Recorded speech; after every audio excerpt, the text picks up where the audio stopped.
Hujambo na habari za wakati huu, mtazamaji wa Domeko TV. Karibu katika taarifa ya habari ikisomwa nami Christina Marimbo. Awali ya yote ni muktasari wake.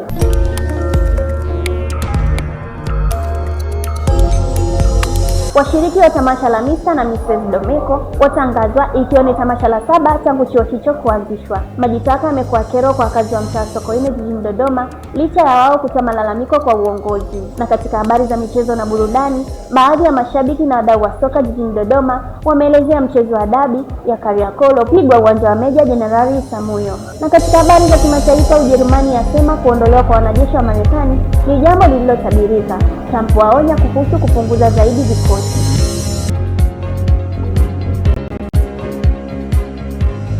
Mtazamaji, unaweza kutufuatilia kwenye mitandao yetu ya kijamii Instagram, YouTube, Facebook kwa jina la Domeko Media_Lab.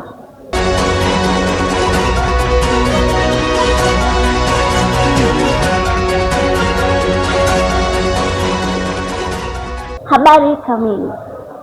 Naibu Waziri wa Michezo na Burudani Serikali ya Wanafunzi katika Chuo cha Uandishi wa Habari na Utangazaji Dodoma Domeko, Irene Emmanuel amepitisha rasmi majina ya washiriki wa tamasha la Walimbwende na watanashati kwa mwaka 2026-2027. Getruda Godfrey anatufafanulia undani wa taarifa hii. Ni utamaduni wa Chuo cha Uandishi wa Habari na Utangazaji Dodoma kuwa na shindano la Mr. and Mrs. Domeko, na leo majina ya washiriki wa shindano hilo yametangazwa rasmi. Yona Chilongola, Marwa Hermani, Michael Mundela, David Fungo. Aidha, mkuu wa chuo hicho Kevin Maksali amesema kuwa wamefanya maandalizi mazuri na hakutokuwa na changamoto yoyote ukilinganisha na msimu uliopita. Challenge za mwaka jana hazikuwa za mwaka huu. Tofauti kabisa. Kuanzia maandalizi, kuanzia nini, kuanzia wapi. Mimi napenda vitu smart sana. Very smart. Kwa wale ambao tulishiriki mwaka jana, najua kulikuwa na changamoto nyingi sana ambazo zilikuwa. Pia ameongezea kwa kusema ili uweze kufaulu katika tasnia ya habari ni lazima ujitoe na kujionyesha kwa watu na sio kuwa muoga. Unapozidi kwenye tasnia yetu ukiendelea kujifungia hautaonekana. Mimi nawaambieni kabisa. Ili watu wakuone, mtokeze kwa watu. Unaweza kuwa the best ever. Lakini wewe kila siku uko nyuma tu, nyuma ya watu, nyuma ya migombe ya watu. Toboa kwenye tasnia. Wanafunzi nao wakawa na ya kusema juu ya shindano hilo. Kwa majina anaitwa Patrick Isaya, ni mwanafunzi wa chuo hiki. Kwa majina ambayo yamechaguliwa na uongozi husika, kwa upande wangu naona yanastahili, maana uongozi husika wameyaona na wameridhika na watu ambao wamechaguliwa, na bila shaka wataenda kwenye rehearsal kabla ya tukio husika na wataangaliwa ambao wanastahili watachukuliwa, na wale ambao wataonekana hawajaqualify vigezo basi wataachwa. Kwa upande wangu mimi nimefurahi majina kupitishwa, pia watu wamekubali kujitokeza kwa wingi, lakini pia ninachowashauri waendelee, yani wafanye mazoezi kwa bidii, kwa sababu umisi na umista ni fursa mojawapo. Huwezi jua, unaweza ukatoka kupitia umista na umisi. Kwa hiyo wasio wavivu, wafanye mazoezi, wajitahidi kufanya mazoezi, na kila mtu awe na imani ya kushinda. Yangu ni Mtaa wa Sokoine jijini Dodoma umekuwa ukikabiliwa na adha ya majitaka na kuziba kwa chemba, kero ambayo inasababisha athari kwa wakazi wa mtaa huo licha ya kutoa taarifa kwa uongozi. Kwa undani kamili tuungana na Cecilia Edwin. Majitaka yamekuwa kero kwa wakazi wa mtaa wa Sokoine jijini Dodoma licha ya wao kutoa malalamiko yao kwa uongozi na kuchelewa kuchukuliwa hatua, hali ambayo imepelekea wakazi wa mtaa huo kuitafuta Domeko TV ili kuwasilisha suala hilo. Jitihada zetu za kuzungumza na wakazi wa mtaa huo ziligonga mwamba kwa kukataa kuhojiwa na Domeko TV. Aidha, mwenyekiti wa mtaa huo Bwana Ali Yasin alikuwa na haya ya kusema kutokana na kero hiyo. Sasa lazima atakuja kunyonya maji hapo yapungue, maana sosi kubwa ya maji kule mbele, bomba kubwa maji hayaendi, ndio kwa wanazibua kule. Kwa hiyo tuko tunawasubiria sasa. Sijajua kama watakuja leo, watakuja kesho, ila taarifa zote wanazo na tutafanya kuwahimiza. Inaonekana kama kumeziba, kuna kitu kiliweka kaziba. Hilo la kwanza. La pili, njia kubwa kule maji mengi yamejaa, kwa hiyo maji kwenda kule hayaendi, na wako wanashughulika na bomba kubwa ili maji yaanze kwenda. Kwa maana yakiwa yamejaa zaidi hivi wanachofanya DUWASA wanakuja na nyonya kwenye njia ndogo zote ili afungue kidogo kero ifungue. Na sosi kubwa kwenye mtaa yanapotokea hivyo ni matumizi mabaya kwa kweli ya wananchi wenyewe. Wanachukua vitu vingi sana, maana sasa wanazibua vitu vinapotoka huko wanashangaa.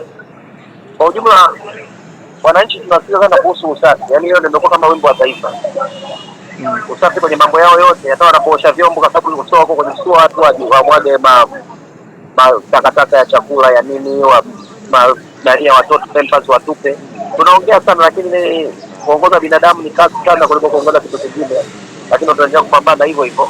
Ila cha msingi tunachoomba wananchi wazidishe usafi. Wakizidisha usafi hata kama wasikia hata siku moja kama maji hayo yanaziba, asilimia kubwa yanasababishwa kwa sababu ya uchafu sisi wenyewe. Hii ndo hali ya mtaa wa Sokoine jijini Dodoma, ambapo wakazi walikuwa wakilalamikia serikali kutokana na uchafuzi wa maji taka pamoja na maji machafu ambayo yanaruhusiwa kwenye chemba za nyumba tofauti tofauti.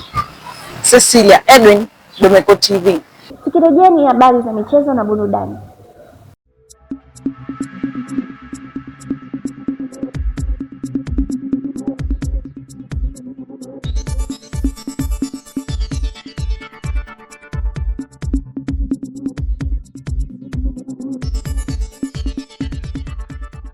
Naam, mtazamaji, tumerejea na sasa ni habari za michezo kitaifa. Mashabiki wa Simba na Yanga jijini Dodoma wametoa maoni yao juu ya matokeo ya Kariakoo Derby uliopigwa katika uwanja wa Meja Jenerali Isamuhyo jijini Dar es Salaam. Habari kamili na Marwa Herman. Ikiwa ni baada ya kutamatika mchezo wa dabi ya Kariakoo Simba na Yanga, ambapo mchezo huo uliisha kwa timu zote kufungana magoli 2-2 katika uwanja wa Meja Jenerali Isamuhyo. Mashabiki wa soka katika soko la Machinga Complex wametoa maoni kuhusu timu zao wanazozipenda. Kwa jina naitwa Judas Sadiki Saidi Mchomvu, ni mfanyabiashara wa Machinga Complex na ni shabiki wa Simba kindakindaki. Kwa kutokana na mchezo wa jana tumeuangalia, nimeona vizuri pande zote wamecheza, ila Simba tumecheza ndani ya dakika 10 tukaweza kupata goli 2. Pia Yanga wakarudi kwa ubora wao, wakazidi wakasawazisha, ngoma ikawa 2-2. Matumaini yapo ya kubeba ubingwa kwa sababu mechi zipo na mechi zilizobaki ni nyingi. Kwa hiyo tutapambana kadri tunapoweza. Kwa sisi mashabiki tunashangilia timu yetu kuweza kuchukua ubingwa wa NBC. Kwa uwezo wa Mungu tunaweza kubeba ubingwa wa NBC kutokana na makosa Yanga watakaofanya endapo watakapo lose mechi 5 sio ndogo, ni nyingi sana. Ila kwa sisi mashabiki tunayo moyo na tunaweza kushangilia timu yetu kuweza kuchukua ubingwa wa NBC. Kwa performance ambayo imeonekana jana, of course naweza kusema kwamba wamejitahidi, wamecheza vizuri, na kwa upande wa kocha amecoach vizuri timu. Of course naweza kusema kwamba imecheza vizuri. Of course tunaamini sana kwamba hata raundi hii tutachukua kombe kutokana na kikosi ambacho tunacho, lakini nje ya kikosi hata mwenendo ambao tuko nao. Of course mpaka sasa hivi tukiangalia hata mwenyewe unaweza kuwa ni shahidi kwamba tupo nafasi ya kwanza mpaka sasa hivi, bado tunaongoza ligi. Japokuwa jana sawa tumekutana na mpinzani ambaye alikuwa na ukakasi, alikuwa anahitaji pointi 3, lakini tutajitahidi kumdhibiti ili kusudi tuendelee kukaa kinara juu. Tumepata kusikia maoni ya mashabiki wa Simba na Yanga waliopo katika soko la Machinga kuhusiana na vilabu vyao ambavyo wanavipenda, ambapo wameeleza mengi juu ya vilabu vyao. Nikiripoti kutoka Machinga Complex, mimi ni Marwa Herman wa Domeko TV. Asante sana Marwa Herman, na sasa tuungane na David Fungo kwa habari za michezo za kimataifa. Naam, karibu katika uga wa mchezo wa kimataifa. Ligi kuu ya Hispania imeendelea kwa mchezo mbalimbali ambao Valencia alicheza dhidi ya Atletico Madrid na Atletico Madrid kushinda kwa bao 2-0. Huku Barcelona akishinda mabao 2-1 dhidi ya Osasuna. Madrid nao walicheza dhidi ya Espanyol na Madrid kushinda kwa mabao 2-0. Na katika mashindano ya UEFA Champions League kuendelea hatua ya nusu finali kwa duru la pili, Arsenal watacheza dhidi ya Atletico Madrid, huku mchezo huo wa mzunguko wa kwanza ulitamatika kwa sare ya mabao 1-1. Na huo ndio mwisho wa habari za mchezo kimataifa.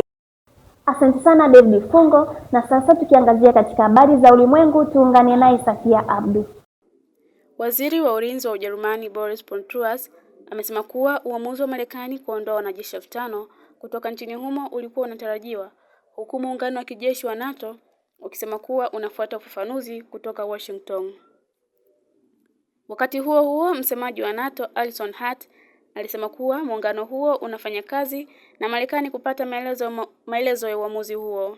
Hatua hiyo ya Washington imekuja baada ya Trump kumkosoa kansela wa Ujerumani Friedrich Merz kwa kauli yake ya kwamba Marekani imezalilishwa na wajumbe wa Iran katika vita vinavyoendelea.